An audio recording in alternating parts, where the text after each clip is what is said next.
नमस्कार। Super study the vision में आपका स्वागत है। हम पॉलिटी को पढ़ रहे हैं। उसी क्रम में आज ही हमारा तीसरा वीडियो है। इससे पहले हम भारतीय संविधान के 2 वीडियो कंप्लीट कर चुके हैं। आज जो हम पढ़ने वाले हैं वो हम पढ़ेंगे भारतीय संविधान की उद्देशिका, या जिसे प्रस्तावना भी कहते हैं, प्रेम्बल ऑफ कॉन्स्टिट्यूशन आज हम पढ़ने वाले हैं। तो सबसे पहले हमें यह जानना जरूरी है कि प्रस्तावना क्या है, प्रस्तावना क्या होती है। तो किसी भी अधिनियम को जानने के लिए एक ऐसा दस्तावेज, एक ऐसा डॉक्यूमेंट जो यह बताता है कि उस अधिनियम के आदर्श क्या हैं, उस अधिनियम में किन किन आकांक्षाओं को महत्व दिया गया है, मतलब उस अधिनियम को जानने की एक के जो है वो प्रस्तावना होती है। भारत की जो प्रस्तावना है, इस प्रस्तावना का जो स्रोत है वो पंडित जवाहरलाल नेहरू ने 13 दिसंबर 1946 को संविधान सभा को दिया था, जिसे 22 जनवरी 1947 को अनुमति मिली थी। और ऑस्ट्रेलिया का संविधान, ये प्रमुख स्रोत हैं भारतीय संविधान की उद्देशिका के। तो हम शुरू करते हैं भारतीय संविधान की उद्देशिका। और इसके जो वर्ड हैं, इन वर्डों से, इन शब्दों से प्री और मेंस में प्रश्न आते ही आते हैं। हम जो मुख्य शब्द हैं उनके बारे में डिस्क्राइब करेंगे और ये जानेंगे उन शब्दों से आपको किस प्रकार से प्रश्न बनने की उम्मीद रहती है। तो भारत की प्रस्तावना हम शुरू करते हैं। भारत की प्रस्तावना में शुरू में ही लिखा हुआ, मैंने पूरी प्रस्तावना यहां लिखी है, इस प्रस्तावना को अच्छे से आप समझना। और यहां से हम, जब आप ये देखोगे और इसे समझ रहे हो तो यहां से अच्छे से याद भी हो जाएगा आपको। तो प्रस्तावना में शुरू में ही मैंने लिखा, जो प्रस्तावना है तो शुरू में ही उसमें लिखा हुआ है, हम भारत के लोग, be the people of India. यानी कि देखो, भारतीय संविधान का निर्माण संविधान सभा ने जरूर किया था, लेकिन उन्होंने जो शुरुआत की है वो उन्होंने की है हम भारत के लोग। क्या मतलब हुआ इस बात का? इस बात का यह तात्पर्य है कि जो संविधान है उसका जो निर्माण हुआ है वो भारत के लोगों के लिए है और भारतीयों की इच्छा अनुसार है। हम भारत के लोग, जो संविधान की शक्ति है वो भारत की जनता में निहित है। आती है बात समझ में? और ये जो शब्द है हम भारत के लोग, ये समरूप है संयुक्त राष्ट्र संघ की उद्देशिका से। उसमें भी लिखा हुआ है हम संयुक्त राष्ट्र के लोग। ठीक है, आगे है भारत को एक संपूर्ण प्रभुत्व संपन्न। यहां से प्रश्न बनते हैं, संपूर्ण प्रभुत्व संपन्न का क्या तात्पर्य है? इसका तात्पर्य है कि भारत किसी भी विदेशी शक्ति या किसी भी मतलब अन्य शक्ति के अधीन नहीं है। देखो, जब भारत आजाद हुआ था 1947 में, उससे पहले भारत एक संपूर्ण प्रभुत्व संपन्न नहीं था, क्योंकि यहां पर हमारा कानून नहीं था, यहां पर ब्रिटिश लोगों का बनाया हुआ कानून था। लेकिन हम 1947 के बाद जब हमारा संविधान तैयार हो गया तो हम एक संपूर्ण प्रभुत्व संपन्न हो गए। भारत एक संपूर्ण प्रभुत्व संपन्न है और संपूर्ण प्रभुत्व संपन्न का जो स्रोत है वो कौन है? भारत की जनता, यानी कि हम भारत के लोग। समाजवादी, समाजवादी का क्या मतलब है? समाजवादी शब्द भी पीटी नेहरू, पंडित जवाहरलाल नेहरू की अवधारणा से लिया गया है। भारत ने कहा कि यहां पर समाजवादी, देखो यहां पर 3 वर्ड, समाजवादी, पंथ निरपेक्ष और एक है अखंडता। इन तीनों वर्डों के बारे में मैं आपको अब यहीं पर बता देता हूं। ये तीनों शब्द 42वें संविधान संशोधन 1976 द्वारा जोड़े गए थे। 3 शब्द, समाजवादी, पंथ निरपेक्ष और अखंडता। तो भारत कहता है कि यहां जो स्थिति है वो ना ही तो साम्यवादी सरकार की तरह रहेगी, साम्यवादी समाज रहेगा, और ना ही इस प्रकार का समाज रहेगा। भारत ने एक मिश्रित व्यवस्था को अपनाया और इसका उल्लेख भाग 4 में 39 आर्टिकल 39B 39C में भी लिखा हुआ है कि जो धन का वितरण है वह एक समान होना चाहिए। मतलब जो धन है उस वो सकेंद्र नहीं होना चाहिए, किन्हीं लोगों के पास धन हो और बहुत से लोगों के पास धन ना हो। इसका विरोध क्या है भारत के संविधान में। आगे लिखा हुआ है पंथ निरपेक्ष। पंथ निरपेक्ष मतलब देखो कहीं कहीं पर धर्म निरपेक्ष भी पढ़ा जाता है, लेकिन पंथ निरपेक्ष हमारे संविधान में उद्देश्य क्या में शामिल है। पंथ निरपेक्ष का मतलब है कि जो भारत का संविधान है उसके अकॉर्डिंग कोई भी राज्य किसी एक विशेष धर्म को नहीं अपनाएगा। मतलब ऐसा नहीं है कि किसी एक विशेष धर्म को ज्यादा मान्यता देगा दूसरे को नहीं देगा या दूसरे को बिल्कुल नहीं देगा, ऐसा बिल्कुल नहीं कहा है। सीधा सीधा लिखा हुआ है कि पंथ निरपेक्ष यानी कि आप सभी धर्मों को बराबर दर्जा दोगे, बराबर समझोगे, किसी एक विशेष धर्म को शामिल नहीं करोगे। देखो हमारे यहां दीपावली की भी छुट्टियां होती हैं, ईद की भी होती हैं और साथ में क्रिसमस की भी होती हैं। तो हमारा जो देश है वो कैसा है, पंथ निरपेक्ष है। आती बात समझ में। आगे लिखा हुआ लोकतंत्रात्मक। लोकतंत्रात्मक का मतलब है डेमोक्रेसी। मतलब देखो अब्राहम लिंकन ने कहा है कि जो शासन है वो जनता का जनता के लिए होता है। अब्राहम लिंकन के अनुसार शासन जनता का जनता के लिए। तो हमारा जो भारतीय संविधान है उसमें लिखा हुआ है कि यहां जो सरकार होगी वो लोकतंत्रात्मक होगी। मतलब यहां पर निर्वाचित सरकार होगी। जो सरकार बनेगी जो यहां पर वो निर्वाचित होगी, लोकतंत्रात्मक लोगों के द्वारा चुनी जाएगी। गणराज्य बनाने के लिए, गणराज्य का मतलब है जो यहां पर दो हमारे देश में जो सबसे बड़ा पदाधिकारी है वो कौन है, राष्ट्रीय अध्यक्ष। जो हमारे यहां का राष्ट्रीय अध्यक्ष है वो वंशानुगत नहीं होने का, उसका चुनाव होगा, वो निर्वाचित होगा। भले ही हमारे यहां अप्रत्यक्ष रूप से निर्वाचित होता है, डायरेक्ट जनता उसमें वोट नहीं करती, लेकिन जनता के द्वारा चुने हुए प्रतिनिधियों के माध्यम से वो चुना जाता है। तो भारत का राष्ट्रपति वंशानुगत नहीं होने का, जैसे कि इंग्लैंड में क्या होता है वहां सम्राट या साम्राज्ञी वगैरह जो होते हैं वो वंशानुगत होते हैं। वहां पर राजतंत्र भी है, वहां पर राजतंत्र है, लोकतंत्र के साथ राजतंत्र है, ठीक है। उसके समस्त नागरिकों को, अब यहां से जो महत्वपूर्ण प्रश्न बनते हैं वो क्या बनते हैं, समस्त नागरिकों को सामाजिक आर्थिक और राजनीतिक न्याय। कितने प्रकार का न्याय है, 3 प्रकार का, सामाजिक आर्थिक और राजनीतिक।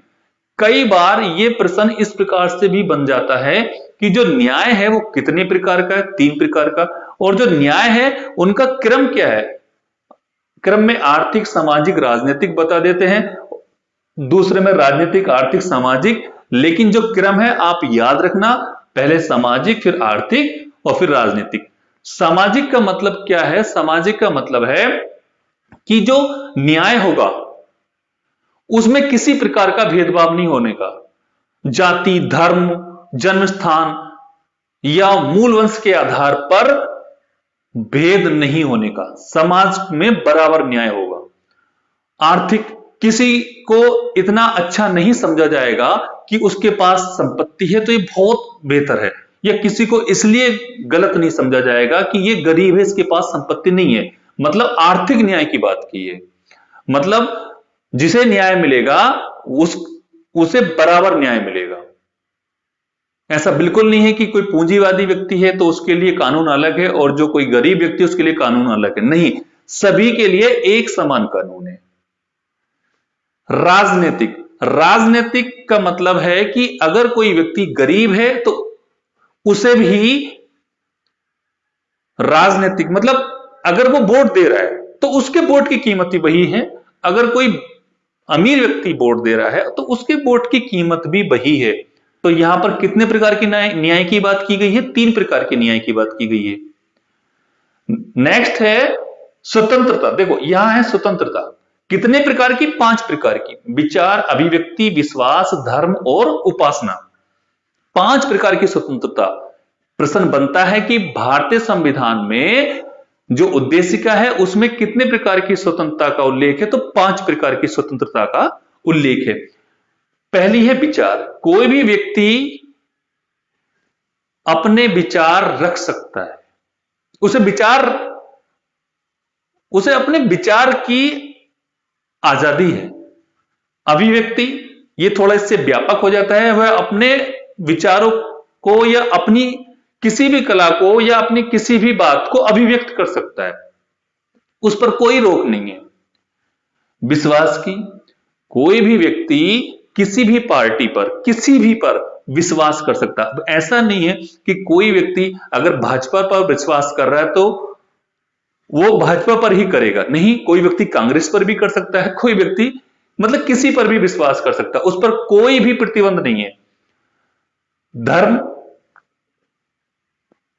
आपको धर्म मानने की स्वतंत्रता है, मतलब आप अपने इच्छा अनुसार कोई भी धर्म को मान सकते हो, कोई भी राज्य उस पर रोक नहीं लगा सकता। उपासना, अगर आप उपासना कर रहे हो, किसी भी धर्म से आप रिलेटेड हो और उपासना करने की जो भी प्रणाली है, जो भी पद्धति है, या जिस तरीके से भी आप करना चाह रहे हो तो आप उस तरीके से करोगे। यहां पर संविधान ऐसा आपको, मतलब संविधान यहां आपको ऐसी स्वतंत्रता देता है। कैसी स्वतंत्रता देता है? कि आप किसी भी तरीके से उपासना कर सकते हो। अगर आपको माता रानी के मंदिर जाना है तो वहां पर आप 21 रुपए का प्रसाद भी ले जा सकते हो और वहां पर आप 1100 रुपए का प्रसाद भी ले जा सकते हो। कोई रोक टोक नहीं है कि 11 रुपए वाला वहां प्रसाद लेकर नहीं जा सकता। क्लियर है? नेक्स्ट है प्रतिष्ठा और अवसर की समानता। देखो हमें कितने प्रकार का न्याय है? 3 प्रकार का, और स्वतंत्रता 5 प्रकार की। तो ये एक प्रतिष्ठा के तहत, ठीक है, और अवसर, जो अवसर मिलेंगे वो आपको बराबर मिलेंगे, समान। यानी कि प्रतिष्ठा वर्ड आप समझ रहे होंगे कि आपका जो स्टेटस है, ठीक है, वो एक जैसा होना चाहिए। मतलब भारतीय संविधान ये कहता है कि जो प्रतिष्ठा है, जो स्टेटस है, वो सभी का बराबर होना चाहिए और उन्हें सभी को बराबर अवसर की समानता, यानी कि उन्हें सभी को बराबर अवसर मिलना चाहिए, इसकी समानता रखने की बात की गई है भारतीय संविधान की प्रस्तावना में। समता प्राप्त करने के लिए तथा उन सब में व्यक्ति की गरिमा, मैंने ये वर्ड ब्लैक से लिखे हैं, इन्हें आप थोड़ा ध्यान रखिएगा, जो मैंने हाईलाइन किए हैं, कि व्यक्ति की गरिमा, यानी किसी भी व्यक्ति को गरिमा से जीने का अधिकार है। ये आर्टिकल 21 में भी है, जो जीने का अधिकार है, व्यक्ति को गरिमा के साथ जीने का अधिकार है। और राष्ट्र की एकता और अखंडता। एकता मतलब आपने देखा ये कि हमने भारत को एक रखने की कोशिश की, कोई भी राज्य भारत से अलग नहीं हो सकता, भारत एक है, कोई राज्य को अधिकार नहीं कि वो भारत से अलग हो जाए, एक राज्य, ठीक है। और उसकी अखंडता, एक रहेंगे तो वो अखंड रहेगा, वो टुकड़ों में विभाजित नहीं होगा। अखंडता सुनिश्चित करने वाली बंधुता, ये बहुत महत्वपूर्ण शब्द है, बंधुता। देखो अखंडता, समाजवादी, पंथ निरपेक्ष, 42वां संविधान संशोधन 1976 में जोड़े गए थे, क्लियर है। और सुनिश्चित करने वाली बंधुता बढ़ाने के लिए, बंधुता मतलब भाईचारा, भाईचारा बढ़ाने के लिए आज हम दृढ़ संकल्प होकर अपनी इस संविधान सभा में दिनांक 26 नवंबर 1949, कौन सी डेट है? 26 नवंबर 1949 को, और तो मैंने संबत भी लिखा है 2006 विक्रमी को, एतद द्वारा इस संविधान को अंगीकृत, अधिनियमित और आत्म अर्पित करते हैं। 3 वर्ड है, यहां से प्रश्न बनते हैं। पहला प्रश्न, भारतीय संविधान को कब अपनाया गया? 26 नवंबर 1949 को। आपको मालूम है 16 अनुच्छेद यहां अपनाए गए थे। कभी प्रश्न ये भी आ जाता है कि भारतीय संविधान लागू कब हुआ, तो 26 जनवरी 1950। प्रश्न ये भी आ जाता है कि भारतीय संविधान को कब एडॉप्ट किया गया, कब अधिनियमित किया गया, कब आत्मर्पित किया गया, तो 26 नवंबर 1949। और ये 26 नवंबर 1949 हम विधि दिवस के रूप में भी मनाते हैं। अगर प्रश्न आता है कि भारत का विधि दिवस किस दिन मनाते हैं, तो 26 नवंबर को मनाते हैं। यहां तक समझ में आया? ठीक है, नेक्स्ट मैं आपको बताता हूं कि जो ये प्रस्तावना है इसकी अवधारणा कहां से ली गई है। इस प्रस्तावना की अवधारणा ली गई है यूएसए से, संयुक्त राज्य अमेरिका से प्रस्तावना की अवधारणा ली गई है। प्रस्तावना की भाषा जो है वो ऑस्ट्रेलिया से ली गई है। यहां से प्रश्न बने हैं, आती बात समझ में? देखो, भारत की जो प्रस्तावना है, ये जो संविधान है, उसका स्वरूप कैसा है? उसका स्वरूप है, भारत का जो स्वरूप बताया वो संपूर्ण प्रभुत्व संपन्न है, समाजवादी है, पंथ निरपेक्ष और लोकतंत्रात्मक गणराज्य है। आती इतनी बात समझ में? ये भारत का स्वरूप है। मैंने इनके बारे में जो ये शब्द है, संपूर्ण प्रभुत्व संपन्न, समाजवादी, पंथ निरपेक्ष और लोकतंत्रात्मक गणराज्य, यहां पर उसके बारे में हमने समझ लिया है। ठीक है, संविधान का उद्देश्य क्या है? हमारे संविधान का क्या उद्देश्य है? उसका उद्देश्य है न्याय, स्वतंत्रता, समानता और बंधुत्व की भावना, भाईचारे की भावना ये बनी रहे, सभी को बराबर न्याय मिले, स्वतंत्रता मिले, समानता मिले। ये संविधान का उद्देश्य है।